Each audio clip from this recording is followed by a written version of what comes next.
Hello everyone and welcome back to the channel. In the previous video there was a focus on the main plaza of the island, but in this one we'll be embracing Builder Barbie and trying to complete the rest of the island. I'll be showing off progress of each area of the island, explain what the movie reference is and what my thought process was, along with changing over the final remaining villagers. We only had 14 days total to try and complete this island, so this video will start on day 6. That was the day I started working on other areas in combination with the main plaza from last video.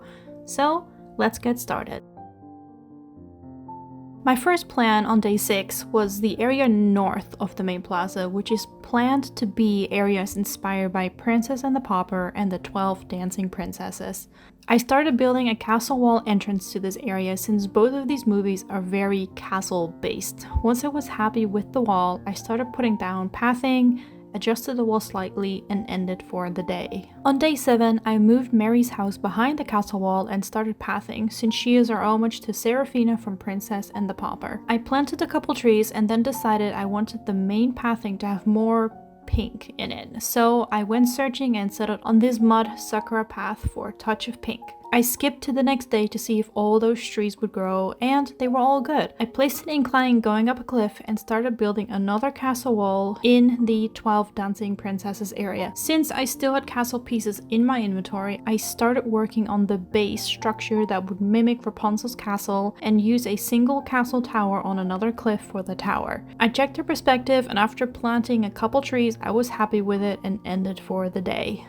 On day 8, I started pathing the Princess and the Pauper area and crafted a couple of these market stalls since I decided to model this area after the medieval marketplace part of the movie as opposed to the castle. I set up one bigger stall, dropped a couple of single stalls, finished pathing this area and planted a couple trees. I skipped to the next day and started decorating the stalls as a general store, a flower store, and a little bakery. After rewatching the movie, however, I probably should have moved the clothing store to this area since it's a huge part of the movie, but missed opportunity. Oh well. I finished up this little oversea and used hedges around the area before ending for the day.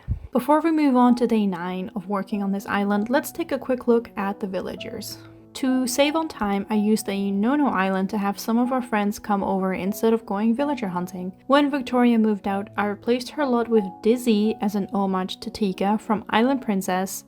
I placed another empty lot and filled it with Judy as an homage to our best pal Bibble from Fairytopia. So at this point we only have Beardo and Filbert to move off the island. Day 9 started with relocating our homage to Hobie next to Rapunzel's castle on the island. I had a stroll through the part of the island that would be the Swan Lake area, but it kinda lacked lake.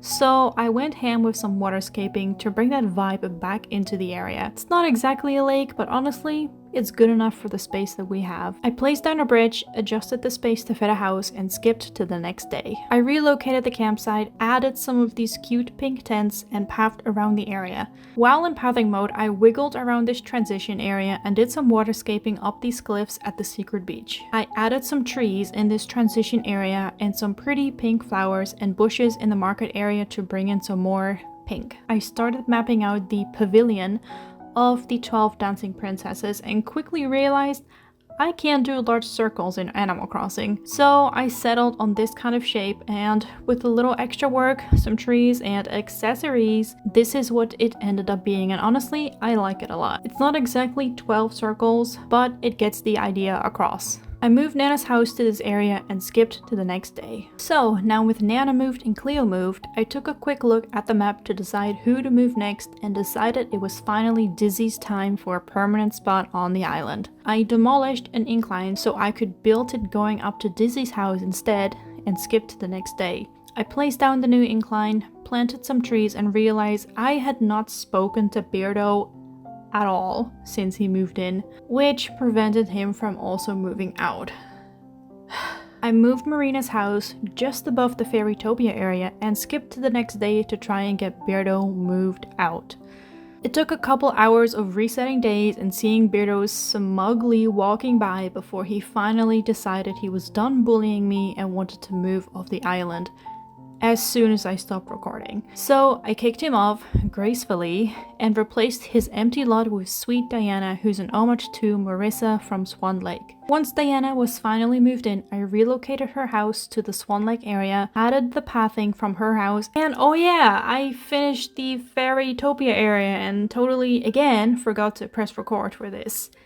I sorry. But after all that drama, I said hi to Diana and ended for the day. Day 10 of working on the island was spent purely on getting the plaza finished, which you've all seen that in the last video. So looking at day 11 and on, we still need to finish the Rapunzel area, Mermaidia, Pegasus, Island Princess, Nutcracker, the beaches, and transition areas in between all of those. So with only 3 days left at this point, let's manifest decorate a Barbie and get glammin'. The majority of day 11 I spent trying to get Filbert, our final remaining starter villager, off the island. In fact, it took so long that I dropped a Mario pipe directly from my house to Filbert's house so I could instantly see if he was home. If he was, it meant save and skip to the next day. If he wasn't, I had to hunt him down to see if he wanted to move out. And if not, again, skip to the next day. And oh my gosh, it took actual hours, longer than Beardo. But just before I decided to quit, there it was. That tiny, blessed speech bubble finally appeared and Filbert wanted to move out. So I wished him luck, changed my outfit, grabbed my tickets, and skipped a couple days ahead to 5 AM to get maximum hunting time. Let's see if the game thinks this will be a very quick and easy hunt. Well, looks like we'll be here for a while, and oh boy, the foreshadowing on this one was real. But let's fly away to start this hunt. So here's a quick recap on our target villagers. I think my main goal right now is Tutu the bear, but honestly I'm pretty open on anything else that might show up and work for this island. After a couple hours and probably nearly 200 tickets, we came across Goldie. I said hi to her, and after some thinking, I decided she would be a perfect homage to Taffy, Barbie's golden Labrador doggy. That makes Goldie the final villager to join our island, and she's a cutie. I skipped to the next day to say hi to her, and while scouting to find a spot for her home, I decided to try and finish the camping area. I wanted to add custom designs of an RV because of this Barbie movie, and this design was the closest I could find. So I placed them down, added a little chair, and moved on with the Rapunzel area. I started by adding some more castle walls to connect to the main tower, and after playing with a couple layouts, I settled on this, with a tree instead of a wall to open up the area just a little bit. I added some bushes and more trees and used this little corner to create a little painting area, since Rapunzel's painting is a huge part of the movie. I added this purple unicorn plush because it reminded me of Penelope, and I added some hedges and ended for the day. The first order of business for day 12 of working on the island was to find a spot for Goldie's house, and I ended up deciding to place her on the beach next to Barbie and Ken's houses. Last video, I forgot to mention why I chose these colors for Ken's house. And instead of going full blue and create an eyesore, I chose to use the mansion in Toy Story actually as my main example for the colors. I took another look at Rapunzel's tower and I felt it was missing something, so I added another castle wall on the first cliff to create a little extra dimension, and honestly, I like it a lot more now. I skipped to the next day to have Goldie fully moved in and added a couple swans around the Swan Lake area. The next area to tackle was the Nutcracker area, so I scouted to see where I would place Candy's house, decided on a spot, and went looking for a snow custom design that could possibly also double as clouds for the Pegasus area. I skipped to the next day to have the house be moved. I placed down a base layer of this snow to work with and started dropping down some pink holiday items to create more of a sugar plum berry vibe in this area. I used some of these pink trees and planted some white flowers instead of pink, as if the flowers had frozen. After some more details and items, I did a walkthrough and decided to replace the bushes with holly bushes to bring the holiday vibe in just a little more. I'm happy enough with this area and started working on the transition area between Mermaidia and Nutcracker by using an icy archway and letting the snow go a little further to create that perfect seam. After finishing up this area, I realized something. That's not Candy's house. and I accidentally moved Nana away instead. So I removed Nana, skipped to the next day, moved Candy, and reset to the next day again to have everything be as it should. Now that all is peaceful on this island, I added some further details like some ballet slippers in the Dancing Princesses area, some extra pathing in the Popper area, a cave to represent the mines in the movie, and I added this cute little puppy in honor of the barking kitty, Wolfie. All we have left to do now is the Pegasus and the Island Princess area, and the dreaded beaches. The Pegasus area is the one I'm a little nervous about because it's all supposed to be in the clouds. But let's end for the day and start with a fresh mind on day 13. I used the same custom design as the snow from Nutcracker and started with this snowy volcano and this large vine to mimic a tree and mountain poking through the clouds. I used some viney temple pieces and these cute cinema roll items since they kind of look like clouds to me, and I added this little star clock to double down on the sky vibe. I added some more items and flowers to bring some colors back, and while I was using flowers, I decided to take a break from the skies and started developing the Island Princess area. The greenhouse is a huge part of the movie, so I knew I wanted to use these greenhouse items and just a bunch of plants and flowery items everywhere.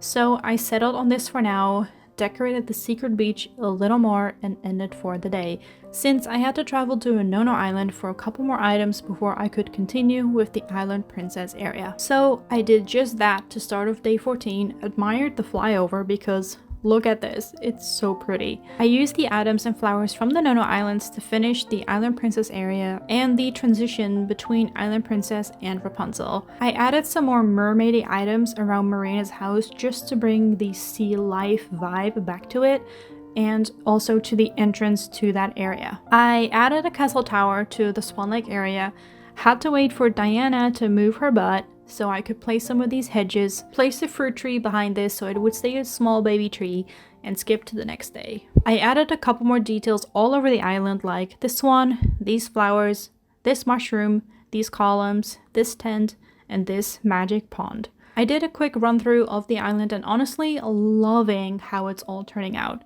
Most squares are filled, but it doesn't feel too overcrowded. There's this nice balance. We're almost there, so let's skip to the next day to finish off this Barbie island. I dropped a couple more trees to fill some spaces and turned the southwest beach into this festival ground / boardwalk area. I added some surfboards, another mermaid archway, and skipped to the next day to get some daylight in. I filled the west beach with a cheerleading squad and kept the beaches on the east side of the island a lot more natural with some festival items to tie in Island Princess and keep it low effort.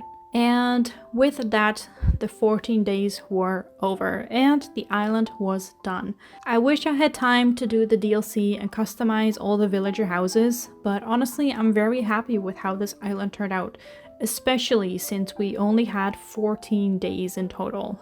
When you see this island, you might not think, oh, this is Barbie right away, but I'm okay with that. Once you start looking at the small details, that's where it really shines. I wanted to thank you all again for the massive support on the previous 2 videos, and I'm super glad you were all excited to see the next part. I hope this one was just as enjoyable. Next video will be a quick island tour of Malibu, and I'll be releasing the dream address in that video as well. I might be working on adding some last minute details between now and then, so stay tuned to see the final result. Thank you all so much for watching, and if you did enjoy, consider liking this video and subscribe for more Animal Crossing content coming your way in the near future. Once again, thank you all so much for watching. Make sure you stay safe and healthy, and I'll see you all in the next one. Goodbye!